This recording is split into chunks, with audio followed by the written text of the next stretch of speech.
guys, and welcome to Xbox On. Now, I love a good split screen game because I want someone nearby to punch when it all goes wrong. And Xbox is home to absolutely loads. Whether co-op or competitive, you can play the following amazing multiplayer games all on the same console. Let's take a look. We'll kick things off with Scribblenauts Showdown, and it's one of the most creative split-screen multiplayer games that you can find anywhere. Basically, this series is all about making what you write spring to life, and Showdown injects a bit of friendly competition with some brilliantly creative mini-games. There's one in which you have to write a word belonging to a category, say things that are flammable, then use it to fish with. Here we've used wood and a baby. And in this one, you choose your mount and have a race. Quick tip, do not choose the motorcyclist, because you won't get to ride a motorcycle. Instead, you'll ride an actual motorcyclist. Also, like this fairly gross eating mini game all about wolfing down food belonging to a certain category. Here, the category is salty foods, and if you go too fast, you throw up. It's adorably disgusting. My favourite though is the deathmatch, because you actually get to create your own weapons using the raw power of the alphabet. Nothing beats the dumpling, apart from maybe the battle axe. No list of great split-screen games is complete without a nod to Gears of War. Mainly because everyone would get mad at me if I missed it off, and I'm all about giving the people what they want. The latest and greatest in the series is Gears of War 4, and it perfectly embodies what's great about split-screen games. You feel a real connection to your squad mate as you pick them up when they're down with your big, meaty forearms, watch their back by putting up defenses, and pull off gory double chainsaw kills. Co-op definitely wasn't an afterthought in Gears 4's campaign, with the series' classic cover-based gameplay back in full flow. It helps to have a mate to coordinate with. Having them pin enemies down with suppressive fire whilst you flank them is a very effective tactic. You can also take on waves of swarm in horde mode, which you'll want to stick together for. If you get separated for a bit, reuniting again is a great feeling, like being one of those couples at an airport, only with more shouting. Oh, and there's split screen deathmatch too. All of this makes Gears 4 a pinnacle of split screen gaming, not to be missed. From action horror to action ha-ha, now with Human Fall Flat, one of the funniest split-screen games you can possibly play on Xbox. The aim is navigating your rubbery little character through a variety of hazard-filled environments, like mountains, castles, and building sites, using the triggers to grab onto objects and manipulating them to complete your objective. When you fail, which you inevitably do, it's not annoying. In fact, it's hilarious. You can see this is a physics-based platformer where messing about with a mate is as entertaining as actually completing the objective. At least it is for me. It's also fun to surprise your partner with a shower of boulders. No one suspects the shower of boulders. From using a wrecking ball to smash down walls to flinging yourself from catapults, Human Fall Flat is doubly as fun when you've got a fellow human to fall flat with.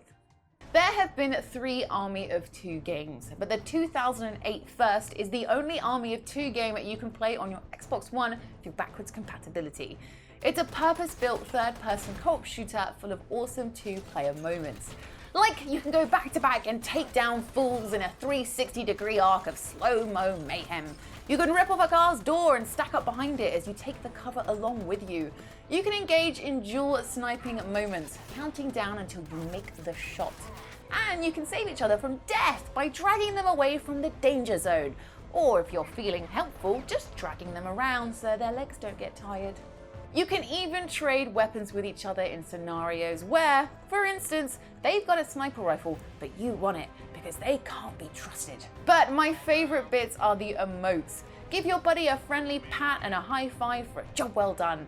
If you rub each other up the wrong way, however, you can let that frustration be known with a slap, followed by further punches to the back of the head. Don't worry, it's just banter. Towerfall is one of the great single-screen multiplayer games. It's a 1-to-4 player arena deathmatch where you jump around, firing arrows like an irate Robin Hood. But there's layer upon layer of tactical depth. You can catch arrows in mid-air, arc them over scenery if you've got the skill, and grab power-ups such as angel wings that let you flap about, and bramble arrows that kill opponents in an instant spiky death. We've covered Towerfall before, but if anything, this list just gives me an excuse to capture loads more new footage of it. While you can take a friend through a co-op campaign where you have to clear the stage of enemies, Deathmatch is where Towerfall really comes alive. It's just the right mix of strategy and reflexes as you dart about the level, flinging arrows every which way and avoiding hazards like these lava walls. And if you can manage it, try landing on your opponent's head for a cheeky but oh so satisfying boop kill. All of this makes Towerfall's single screen multiplayer a great score settler. So if your brother drank the last of the milk or your mum sold all your clothes to the charity shop, boot up Towerfall and set them straight. We all love a bit of co-op shooting, but Portal 2 brings co-op puzzle solving to the table. And you know what? It feels great to use brain power rather than firepower for a bit. Chill out, relax your mind, and oh, cheers. Okay, so Portal 2 actually gets pretty difficult on the old brain box. In Valve's riddle-filled masterpiece, you control one of two robotic test subjects as they navigate a facility, completing rooms of increasingly complex conundrums, using your portal gun to solve them without spilling a drop of blood. I mean, you can totally beat them up, but there's no blood.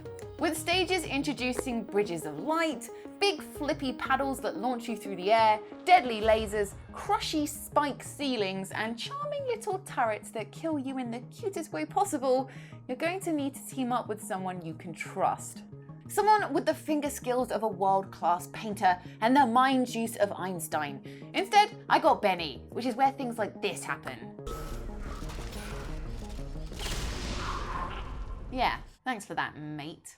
If you're more into dungeon crawling RPGs, Diablo 3 is right up your alley, and you can play through the whole thing with a friend. You can take the fight to the prime evil himself with up to 4 of you together on one screen as you battle through hordes of demonic entities and battle with each other as you decide who gets to use what loot. Plus, with Diablo 3 being a fully fledged RPG, you're going to be fighting for a very long time. There's plenty of choice in terms of the classes to play as, such as the fierce barbarian, the majestic wizard, the totally not a phase mum, demon hunter, and our personal favourite, the angry, bald, punchy monk. The more players you have together in co-op, the harder the adventure becomes, stacking enemies and their strengths in relation to your party size. So playing smart and to your character's advantages is key. You could have a barbarian jump into the thick of it whilst your wizard is blasting them from safety, or you could just use our super optimal, perfect, non-flawed strategy, monks going on their very own punch quest. It's like Rocky, but with more reanimated corpses. Get this gameplay now. Halo the Master Chief Collection caps off our list of essential split-screen games because, well, let's be honest, how could it not? The campaign co-op from Halo 1, 2, 3 and 4 is a riot as you and a buddy battle Covenant and Flood forces on foot and in vehicles. Hit up higher difficulties and this becomes just as much a bonding exercise as a video game. Teamwork and skill is needed to beat any Halo level on Legendary, but it makes those Legendary medal icons so very sweet. A pair of Spartans is pretty unstoppable, and that's even before we get onto the split-screen multiplayer. Whether you played round after round of invisible snipers on coagulation with your brother or sister growing up, or pulled all-night sessions of 4-player swords in your university dorm, Halo is the elite tier of same console multiplayer. It's the elite tier, and it makes my eyes do an elite tier. So guys, these are far from the only split-screen games on Xbox, and we want to know what your personal favourites are. So let us know in the comments below, and don't forget to hit that like button and subscribe for plenty more. See you next time. Bye. Can you concentrate a bit, please?